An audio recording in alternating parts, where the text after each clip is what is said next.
राधे राधे गुरुजी। जी आपके चरणों में मेरा कोटि कोटि प्रणाम। खुश रहिए। हमारी सिस्टर का सवाल ये है कि अशुद्धि में तुलसी का माला धारण कर सकते हैं अगर पहने हुए हैं पहले से? अब पहने हुए हैं तो पहने रह सकते हैं, और यदि पहने ही रहें तो ज्यादा अच्छा। हमारे मायके में कहते हैं लोग कि जो इसके आदमी नहीं होते हैं, विडो हो जाती है, वो पहन सकती है, कन्याएं नहीं पहन सकती। तुलसी की माला सब पहन सकते हैं और सब समय पहने रह सकते हैं। तुलसी अपने आप में कल्याणकारी है।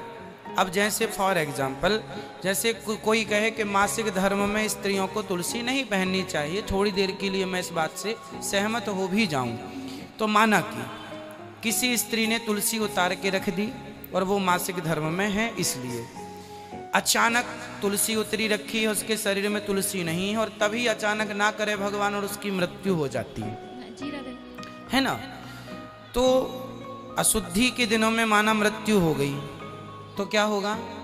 तुलसी यदि उसके गले में है, तुलसी पद्म पुराण में तुलसी की महिमा है कि जिसके गले में तुलसी का एक भी दाना होगा, यदि उसकी मृत्यु होती है तो यमदूत उसका स्पर्श नहीं कर सकते, उसे भगवान के पार्षद ही लेकर जाएंगे, केवल तुलसी की महिमा है।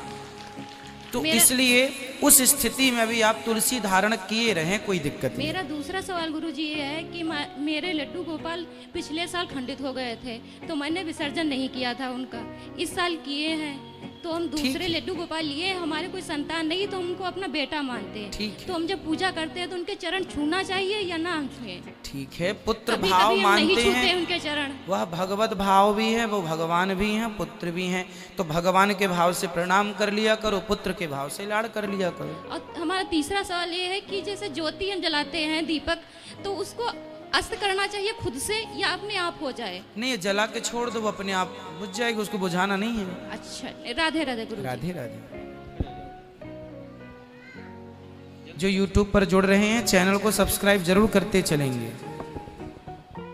गुरुजी राधे राधे। जी भैया, आपका सत्संग बहुत सुना मैंने और आनंद भी आया।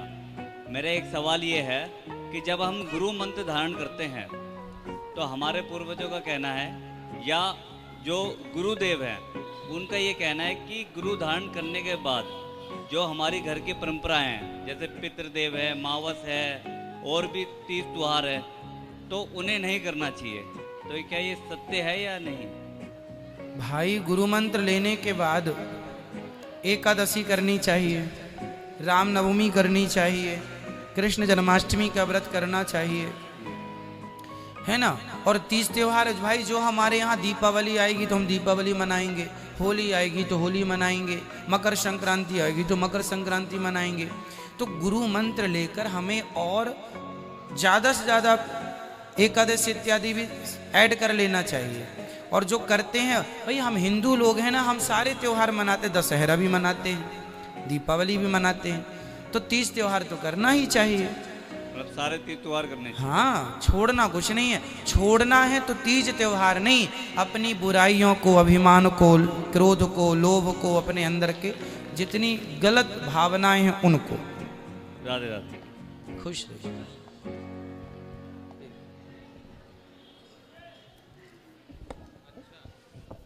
राधे राधे गुरुजी।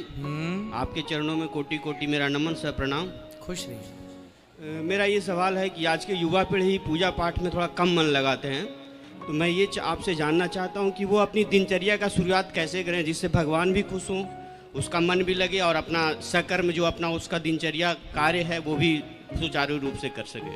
कथा में हम यही सबसे ज़्यादा बताते हैं कि काम खूब करो, पैसा खूब कमाओ, भगवान के लिए अलग से समय निकालने की ज़रूरत नहीं है।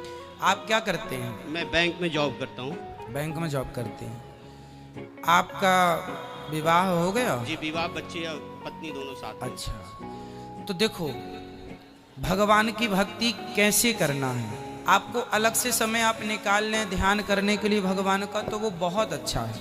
पर नहीं निकले समय तो आप ऐसा करिएगा, इस भाव से हमें काम करना चाहिए, ये मानकर कि हे प्रभु, ये परिवार मेरा नहीं आपका है, ये घर मेरा नहीं आपका है, और मैं जो भी कमा रहा हूँ उस कमाई से ये आपके परिवार की सेवा होगी और जो बचेगा उससे आपकी सेवा जो बनेगी करेंगे।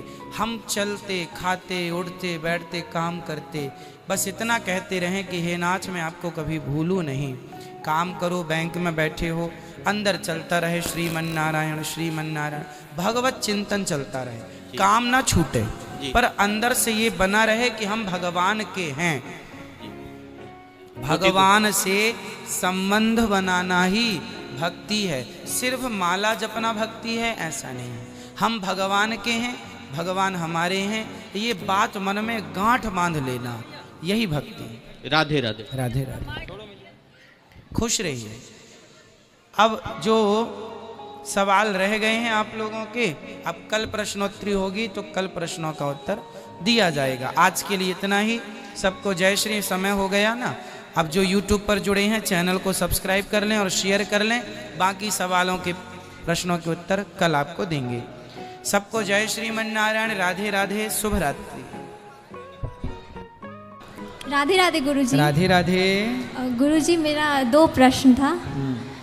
पहला था कि महाभारत जो था उसमें अगर हम कृष्ण को छोड़कर किसका कैरेक्टर देखें तो युधिष्ठिर का बहुत अच्छा था, मतलब बहुत सत्य भी बोलता था, दान भी करता था। अगर हम उसको अर्जुन से कंपेयर करें तो अर्जुन भी बहुत अच्छे थे बट युधिष्ठिर उससे ज़्यादा अच्छे थे।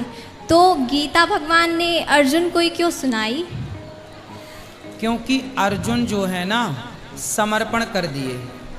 धर्मराज युधिष्ठिर अपने से छोटा मानते थे कृष्ण को कि ये मेरा छोटा भाई है।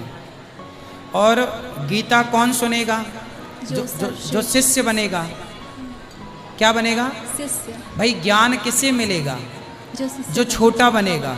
और अर्जुन ने क्या कहा? शिष्यस्ते हम, हे प्रभु मैं आपका शिष्य हूँ। और जो शिष्य बनने को तैयार है उसी को भगवान ज्ञान देते हैं। तो अर्जुन शिष्य बनने को तैयार हो गए।